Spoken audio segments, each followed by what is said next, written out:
Afternoon, ladies and gentlemen. I am Veronica Landreth-Smith, and I am the director of the Halfway House 2016. Let me first say that violence against women is a shameful stain in the world. It's a national crisis. And in recognition of that, we decided that we will build a shelter for victims of domestic violence, women and children in our society. We opened our doors in 1986, and from then to present, we have accommodated more than 3,000 women and children. And they have come from all parts of the island.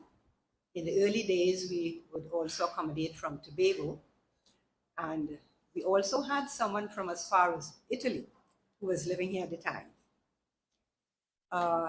We provide them with shelter, food, clothing. We assist them to get legal help. Now it has been done online. It was done in person earlier. We get protection orders for them. We also help them with moving on with their lives, getting accommodation for them when they leave our home, which is not always very easy.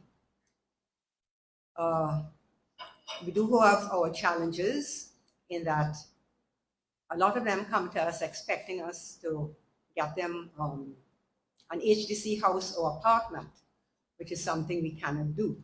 We try. We provide them with the necessary letters, which they take into the authorities, or sometimes we take it on their behalf. We also try to get them food cards. It was easier earlier, but it's proving a bit difficult now. Some of them return to the home because they have other children they have left behind. And others, if they have relatives, they would seek shelter with them, or they would move out of the area and move north and seek a new life. We try to encourage them in craft of some kind. Some of them are interested, others are not. And a lot of them are looking for a job as soon as they leave us. They're not interested in staying to learn a craft. They want to make ready money because they have families that they have to look after. So they leave us and we keep in touch with them. We find out what they are doing. We continue to assist them as much as we can.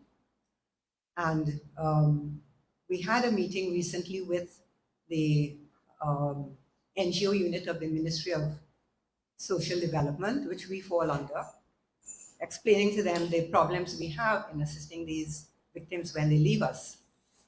There are grants that we can access, but as explained to us, there's a means test and everything takes time. So those who have applied for food grants and for rental assistance is taking quite a while for that to come through. In the meantime, one family that we were able to get housing for, the grant has not come through from the government as yet. And the landlord is threatening to put them out, which is unfortunate. We assist them with first month or second month's rent in some cases until they can get on their feet. But we keep in touch with them to make sure that everything is okay with them and their families. We provide, of course, counseling, which is very important. That's one of the first things that we do. Sometimes they need more than once or twice, or sometimes 3 sessions, sometimes 4, depending on their cases. The mothers and their children, depending on the ages, are counseled. And they must say that they express gratitude that they were able to access counseling, because it has helped them considerably in their lives.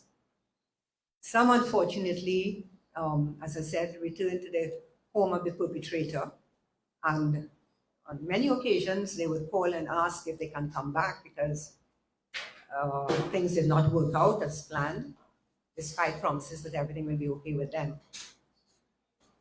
But we try our best to assist them as much as we can. The food grant, or I should say the food card, takes a while, and if they don't live too far from us, we would provide them with meals until the food card is processed. Most landlords do not want to be a part of the grant because they know that it takes a long time, and so it's a problem then getting housing for these women. We have to go from place to place to place to see who would be acceptable or who would be amenable to the idea that, okay, the grant is going to come through, just give them accommodation. So we do have our challenges, and that is one of our main challenges, to provide accommodation for these survivors of domestic violence. So that is basically what it is. We started, as I said, in 1986, and we were able to build in an area. We got the land from Caroni and we built there, and we have been there ever since. There are no signs up for obvious reasons, but the police know where we are. They bring the victims to us. So we get our referrals from 800 SAVE, we get from the police, from social workers, and we house these victims of abuse.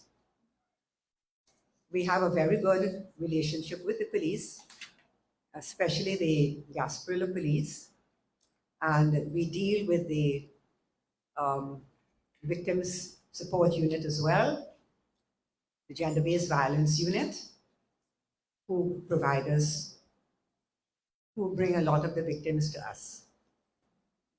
So that's more or less what we do. But we have to try to work together to end domestic violence in our society. And it really starts from the home. Proper parenting is a great help here.